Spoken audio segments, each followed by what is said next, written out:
Assalamualaikum warahmatullahi wabarakatuh. Selamat pagi, salam sejahtera untuk kita semua, para subscriber ASP TV dimanapun Anda berada.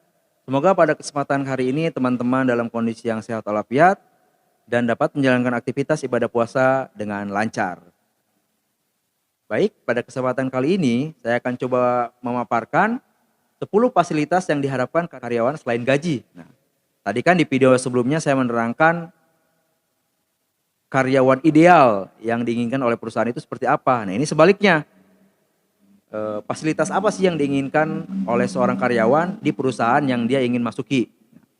Yang pertama itu, ya kurang lebih ada 10 fasilitasnya. Yang pertama, satu tata ruang kerja yang nyaman. Nah, seperti kita ketahui, jika kondisi kerja kita nyaman, pekerjaan juga otomatis akan bisa dengan mudah diselesaikan karena tidak harus dikarenakan kondisinya tidak membosankan dan bisa membuat pemikiran itu lancar, berpikir dengan positif jika kondisi ruangan kerjanya nyaman.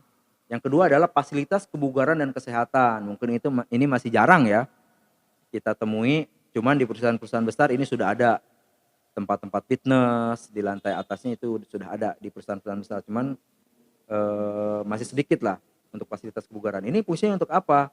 Kita tahu sendiri di dalam jiwa yang kuat terdapat jiwa yang sehat. Nah, di situ dari adagium itu sendiri ini dibutuhkan.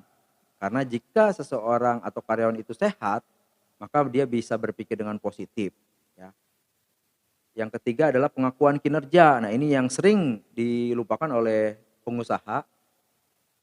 Ketika pekerjanya bekerja dengan maksimal, tetapi tidak ada pengakuan dari kinerja karyawan tersebut, itu akan menjadi demotivasi untuk karyawan tersebut.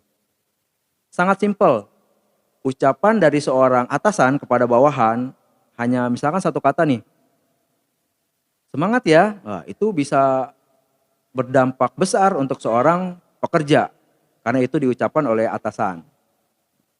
Namun biasanya seorang atasan jarang untuk mengucapkan hal tersebut. Hal yang sepele tapi itu sangat baik diterima oleh seorang pekerja.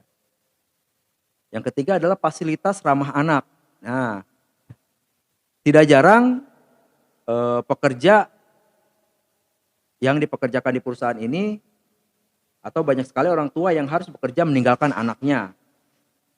Perusahaan yang memberikan fasilitas ruang untuk bekerja karyawan akan sangat dihargai. Contohnya adalah ruang daycare yang bisa dimanfaatkan oleh karyawan yang memiliki balita. Misalkan difasilitasi nih, karena dia punya balita, ya udah balitanya saya biayain untuk disimpan di daycare agar si orang tua itu bekerja dengan fokus, tidak terlalu memikirkan anaknya karena sudah diurus di daycare. Nah, itu fasilitas yang sangat jarang, cuman kalau di luar negeri sudah banyak fasilitas ini diberikan oleh perusahaan. Yang kelima itu adalah kepedulian terhadap keluarga. Nah, di sini maksudnya ini di sini ketika ada keluarga kita yang sakit, kita tidak dipersulit dalam hal izin atau melakukan atau menyerahkan atau mengambil cuti. Misalkan suatu perusahaan ada karyawan yang hamil, itu kan pasti ada cuti melahirkan ya. Nah, itu untuk pengambilan cutinya dimudahkan. Itu merupakan poin dari kepedulian terhadap keluarga yang diberikan oleh perusahaan pastinya. Kemudian fleksibel waktu bagi karyawan ketika salah satu anggota keluarganya sakit yang tadi saya jelaskan. Jadi ketika ada hal yang darurat, perusahaan tidak mempersulit karyawannya untuk mengambil cuti. Yang keenam adalah fasilitas makan siang. Nah, kalau ini sudah banyak di perusahaan besar di Indonesia memberikan fasilitas makan siang gratis. Nah, apa sih kelebihannya? Di samping kesehatan karyawannya terjaga, juga bisa waktu yang dipakai untuk makan tidak terlalu panjang. Tidak seperti karyawan harus keluar mencari makan. Ketika keluar mencari makan, banyak resiko ketika karyawan keluar. Bisa saja karyawan kecelakaan di jalan dan membutuhkan waktu yang sangat lama untuk mencari makanan. Yang ketujuh adalah jam kerja fleksibel. Nah, ini sudah diterapkan ketika zaman-zamannya Covid nih, yaitu WFH, work from home. Dan ternyata jam waktu fleksibel ini tidak mempengaruhi karena pekerjaan tetap selesai. Nah, ini harus kalau misalkan memang bisa dilanjutkan, ini akan bagus juga untuk perusahaan karena kan memotong untuk pengeluaran seperti listrik, internet, dan lain sebagainya. Kemudian adalah fasilitas cuti. Nah, fasilitas cuti di sini maksudnya karyawan diberikan fasilitas cuti. Jatah fasilitas cuti per tahun itu diadakan. Dan setelah 6 tahun biasanya ada 2 bulan atau 1 bulan ya untuk fasilitas cuti. Apalagi ketika cuti diberikan biaya cuti berbayar. Itu ada juga di perusahaan-perusahaan besar sudah dijalankan hal seperti itu. Yang ke-9, fasilitas rumah atau tempat tinggal.